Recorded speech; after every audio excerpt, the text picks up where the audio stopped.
ফুল যে গেছে ধরে সেদিকে তাকিয়ে, বিশাল উচ্চতা ডিঙিয়ে লাফ দিয়ে বলেছি রে, এমন না হলে যাবো ছেড়ে।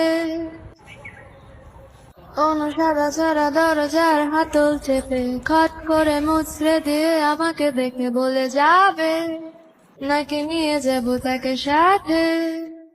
ও খট করে আমার হাতটা ধরে নিজের কাছে টেনে নিতে কি বাধা হয়ে দাঁড়িয়েছে। ও না দেখে শুনে কিছু জানি রে, নিজে আড়ালে লুকালে আমাকে তুমি ডুবালে। আমি কার পিছে নিজের জন্য যাব